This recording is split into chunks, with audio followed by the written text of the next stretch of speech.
Hi, I'm Matt. Let's get spooky.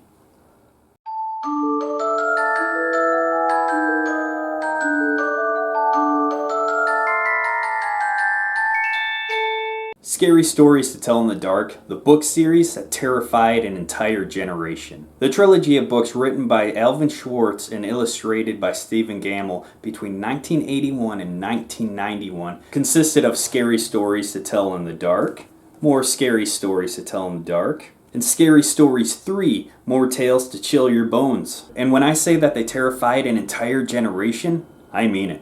And speaking from my own personal experience with it, it really holds a special place in my upbringing, in my psyche, and it really brought that horror element to the forefront and shaped my interests to this day. So when I was a kid, maybe around the age of 5 or 6, my grandma bought me and my brothers all 3 of the books, and we were obsessed. We read those stories throughout the entire day, spooked from the stories, freaked out from the pictures. But then, night came. My fear of those books were almost paralyzing. The cover of the first book was especially terrifying to me. A large head seemingly coming out of the ground, making eye contact with the reader, smirking with its skeletal mouth, and all around just being a real dick. And if I even saw a corner of one of those stringy pictures, I would lose my mind. My older brothers knew this. They took advantage of it. So, one morning, I wake up and I feel something hard under my pillow. I reach under it and pull out Scary Stories to Tell in the Dark. Skeletal head, staring back at me, looking into my eyes. I just remember screaming at that point. But I knew I had to take action.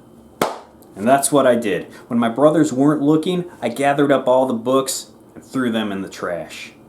And this wasn't an isolated incident either. A few years later, when I was probably 9, I got a Scholastic book order from school. And I figured, I'm a big kid. I can handle these books now. But I was wrong.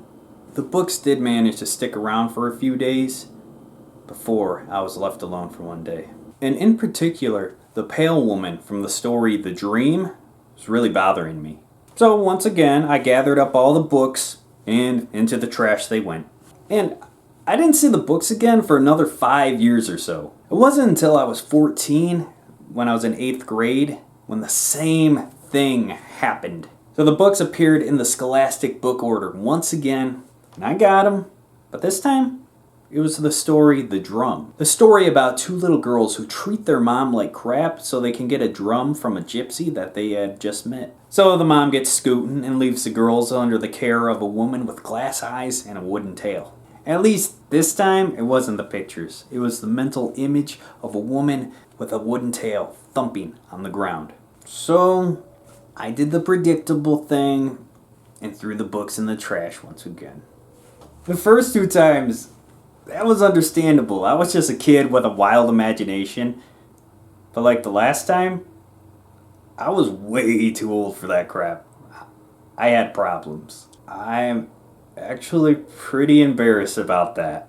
And it wasn't until I was 19 that I was able to get copies of the books and actually hold on to them. These, thankfully, are the same copies. I had a strong love-hate relationship with these books, which over the years has just turned to love. However, some people's relationship with them is just hate. It was the most challenged book of the 1990s and 7th most challenged book of the 2000s. Parents who didn't want to have to talk to their kids tried relentlessly to get these books banned. And there really isn't much to say about this other than a bunch of Karens got together and consistently threw fits over the years, wanting the books to be taken off shelves and removed from schools because they believed it corrupted children with its satanic themes. Which is just freaking stupid. Unless we're talking about the appearance of witches, I don't think the devil is mentioned once in the entire book series. And if anything, the books inspired an entire generation of readers, writers, and artists. And educated children through Alvin Schwartz's retelling of folklore throughout different cultures. And I feel like with some of these people, it's get pissed first, come up with a reason later. And yet, despite all their efforts, these emotionally distant parents were unsuccessful, and we still have these books to this day. However, these weren't the only attacks that these books endured. In 2011, for the 30th anniversary of the first book, the book's publisher HarperCollins re-released the books with new artwork for whatever reason, featuring the unimaginative talents of Brett Hellquist from A Series of Unfortunate Events fame. And these, to put it mildly, were absolute trash. The news of this was understandably met with huge backlash from the fans of the series. Re-releasing the books without the iconic imagery, it's just mind-numbingly stupid. I can't even begin to imagine what was going on in the mind of these people.